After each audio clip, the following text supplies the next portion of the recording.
You understand what I'm trying to do? And because they see how close I am to succeeding, where a lot of other so-called black leaders fail, there's a concentrated effort to stop them. They'll do anything to stop us, especially now. Because where is our opposition? In other words, like it says, who can stand against us now? Who can? We went to a battle with demons in Putnam County. We warred against these devils, am I right? They did everything in their power to take this land and make sure that what's happening right now does not go on. They tried every trick in the book. They ain't finished. They tried slander, defamation of character.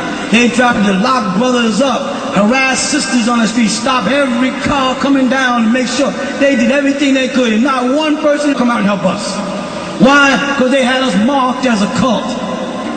Oh, there's some crazy suicide cult. Reverend Dr. Malachi Z. York, author and scholar of over 408 books and lecturer on various subjects, teacher of religion and culture in ancient civilizations of over 40 years. Raising the consciousness of his people, Dr. York's progressive solution for Nubians in America led to the success of living for and by each other through their culture and way of life.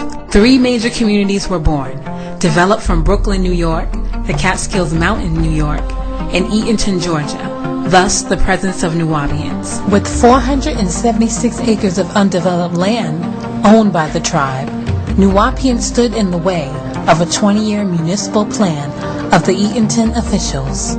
In late 1997 through 1998 AD, Eatonton town officials disrupted the progressive growth of the Nuwapian community with bogus planning and zoning violations, preventing them from building their Egyptian-style theme park. Since 1998 AD, one zealous sheriff, Howard Richard Seals, would spearhead a frivolous investigation of false allegations of child molestation and later racketeering charges of illegally structuring money against Malachi York and the Nuwapian community.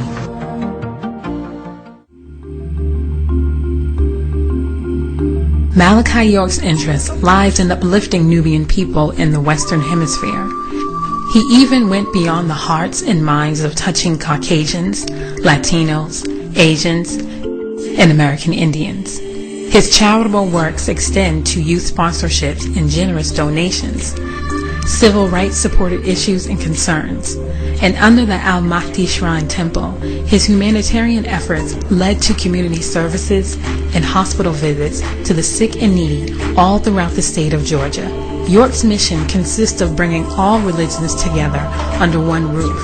Students lived and practiced a full life of the 3 monotheistic religions, Islam, Judaism, and Christianity, in its pristine purity, becoming student teachers. Men would sell and propagate books and pamphlets as the women and children stayed in the community freely. Dr. Malachi Z. York is a writer, and a writer of truth, or I should say nonfiction. And he's just informing the world of so much that he knows. And not to isolate him to being just a writer, but however you put it in layman's terms, or for everyone to understand out there in the public, is he's a scholar. Doc was in the office most of the time. He's in the office most of the time because he's constantly working on books. I mean, he's written over 465 books. I mean, over that. You can go as far as 500 books. He's written every single one of them. And what I was able to also times to help with is he'll dictate and we'll type, and then we'll put, like, grammatical corrections in and things like that. This is what he did day and night, all the time. Writing, all the time. In the car? In the car. We're in the car, and he's like, he's dictating something. It was like, he's just like, I've got to get this information to the people. And that drive is what is actually the motivation, is why we've been fighting for 6 years, and we're not stopping, and we're not going to stop until he is free.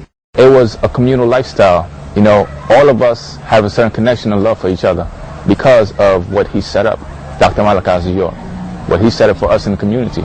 You know, when we went to public schools, we all traveled together in groups. You know what I'm saying? Everybody knew not to mess with us as children. You know, you had men and women who watched us to make sure our hair, our nails were clean, clothes were pressed. You know what I'm saying? Make sure we ate right. Dr. York is is a giving person, because if you look at his record, what he did, it was always for the children, and that was our main goal out there, was about the children. That's why we really worked the way we did and tried to build the way we did, because everything was about the children. Malachi's vision is to raise the conscious level of Nubians worldwide. To achieve this, he always stayed firm in educating the youth through proper language and culture.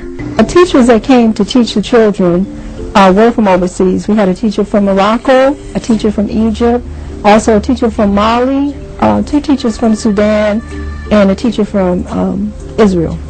And these teachers were the best quality teachers.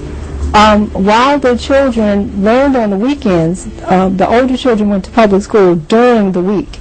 After they finished public school, they had to go and learn different languages, cultures. He always taught us to do right by ourselves, to do right by others, to be respectful.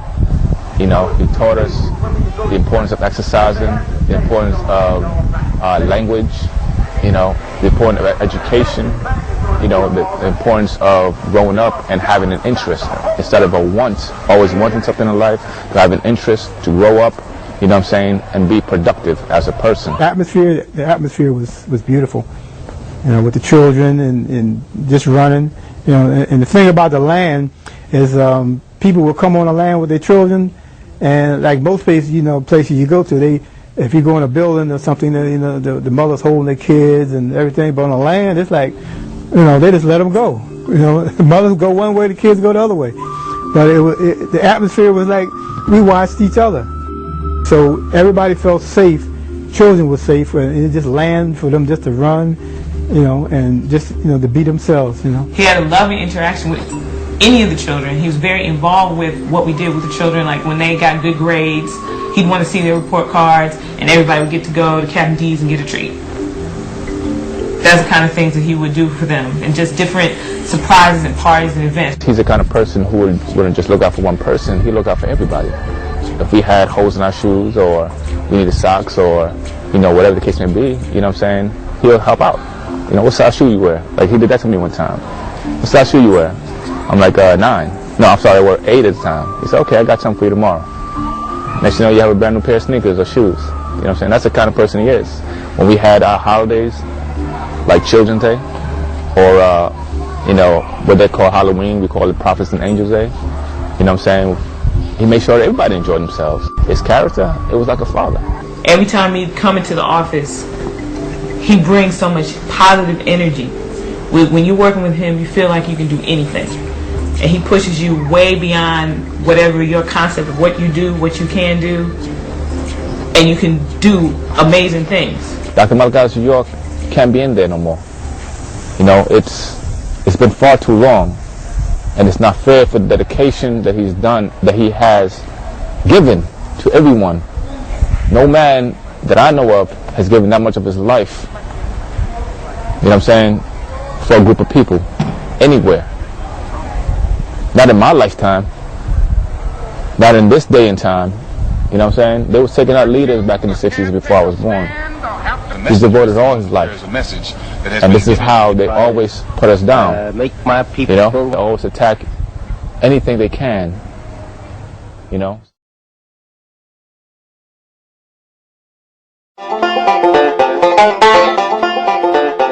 Putnam County, Eatonton, Georgia. Established December 12 in 1807. Named after General William Eaton, a military war hero from Connecticut. The small town is known as the dairy capital